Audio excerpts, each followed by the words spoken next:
Drama serial मिल्कियत के episode number 40 के teaser में दिखाया गया है कि चूँकि प्रीवियस एपिसोड में सोहा अपने इंटरनल कन्फ्लिक्ट का शिकार होती है और उसी कन्फ्लिक्ट की वजह से वो ज़ावियार को मारने की भी कोशिश करती है, लेकिन पिछले एपिसोड में हमने यहाँ तक छोड़ा था कि क्या वो इसमें कामयाब हो जाती है या नहीं। सो आज की इस वीडियो में हम आपको बताएंगे कि वो इसमें कामयाब हुई या नहीं, क्या उसने कत्ल कर दिया ज़ावियार का या फिर वो लकीली बच गया। सो बढ़ते हैं अपनी वीडियो की जानिब। जब सोहा अपने प्लान को अमली जामा पहना रही होती है तो ऐन उसी मौके पर ज़ारा वहाँ पर पहुँच जाती है। सोहा को इतनी अकल मौत नहीं कि जो इंसान उसका इतना ख्याल रखता है उसको चाहिए कि वो भी बदले में उसका डबल ख्याल रखे, लेकिन वो तो उसको मारने पर तुली हुई है क्योंकि उसकी ईगो जो है वो उनके दरमियान अब आ चुकी है। और जब तक उसकी ईगो ख़त्म नहीं होगी इस रिश्ते को आगे बढ़ने के लिए और बहुत सारी मेहनतें करनी पड़ेंगी इस ईगो को ख़त्म करने के लिए, और वो भी ज़ावियार की जानिब से। सो वहाँ पर पहुँच जाती है ज़ारा, और ज़ारा ये सब देखकर बहुत परेशान हो जाती है। उसके तो तोते शोते सारे परिंदे उड़ जाते हैं। वो कहती है कि न जाने ये क्या हो रहा है। सो वहाँ पर वो इतना गुस्सा करती है सोहा के ऊपर, अपने भाई के ऊपर भी, कहती है कि तुम इस लड़की को यहाँ पे रखना चाहते हो जो तुम्हें मारना चाहती है। और फर्दर मोर वो कहती है कि तुम्हें चाहिए कि तुम इसको इसकी माँ के घर छोड़ के आओ क्योंकि ये यहाँ रहने के काबिल नहीं है। लेकिन ये सारी बातें सुनकर ज़ावियार को गुस्सा आ जाता है और कहता है कि मैं नहीं चाहता कि आप, चाहे मेरी बहन है या कोई भी मेरा क्लोज़ रिलेशन है, सो वो यहाँ आकर मेरी बीवी को इंसल्ट करें, उसको बुरा भला कहें और उसको बातें सुनाएं, चाहे वो बैठी है या नहीं बैठी।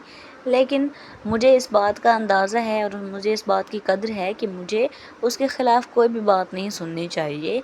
जिस पर ज़ारा का मुंह लटक जाता है और उसको महसूस होता है कि शायद उसको ऐसा बोलना ही नहीं चाहिए था अपनी भाभी के बारे में, क्योंकि उसको ये अंदाज़ा नहीं कि जब भाइयों की शादी हो जाए सो वो अपनी बीवी के बन के रह जाते हैं और उनके ख़िलाफ़ कोई बात नहीं सुनते, चाहे वो जैसी भी हो। इस सीन को दिखाने का मकसद ये था कि सोहा के दिल में ज़ावियार के लिए मोहब्बत पैदा करना, एहसास पैदा करना कि वो उसकी पीठ पीछे भी सभी को जवाब दे रहा है, चाहे वो उसका सगा बहन भाई क्यों ना हो। और वो यहाँ पर क्या करती फिर रही है, उसको मारने तक की कोशिश कर दी सोहा ने। सो सोहा को रिग्रेट फील करवाने के लिए और उसको गिल्ट फील करवाने के लिए ये एपिसोड और ये सीन दिखाया गया।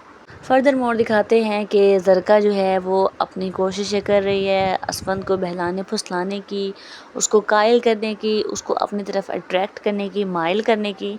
और क्या वो इसमें कामयाब हो जाएगी? वो आहिस्ता आहिस्ता अपनी सीढ़ियाँ चढ़ रही है और कामयाबी की तरफ रवां दवां है, क्योंकि शॉपिंग मॉल में जाने के बाद ज़रका अगेन से असफंद को कॉल करती है, उसका शुक्रिया अदा करती है और कहती है कि मेरी ज़िंदगी में बहुत सारी मुश्किलात मैंने देखी हैं, अपनी गुर्बत का रोना रोती है, अपनी मुश्किलात बताती है इमोशनली ब्लैकमेल करने के लिए कि असफंद उसकी गुर्बत को देखकर, उसकी मजबूरियों को और उसके इतने सारे जो उसने फेस की मुश्किलात उसको देखकर वो उसकी साइड ली। और फिर वो कहता है कि हाँ, अब तुम्हारी ज़िंदगी अच्छी हो जाएगी और तुम्हारी ज़िंदगी में मज़ीद भी कोई मुश्किलात नहीं आएंगी, बस तुम हिम्मत से काम लेना और मजबूत रहना। नेक्स्ट सीन में दिखाते हैं कि किरण साहिबा पहुंच जाती हैं जो कि ज़ावियार से मोहब्बत करती है।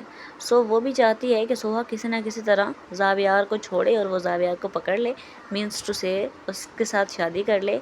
सो सोहा जो है वो उससे बातें कर रही होती है और कहती है कि मुझे मालूम है कि तुम अभी भी ज़ावियार से मोहब्बत करती हो और तुम झूठ बोल रही हो, तुम अगर चाहो भी तो मैं तुम्हारी बातों पे एतबार नहीं करूँगी। ये सारी बातें ज़ावियार सुन लेगा और क्या यहाँ पर सोहा अपनी फीलिंग्स भी एक्सप्रेस करेगी कि मैं भी ज़ावियार को पसंद करती हूँ, सो तुम उसको भूल जाओ।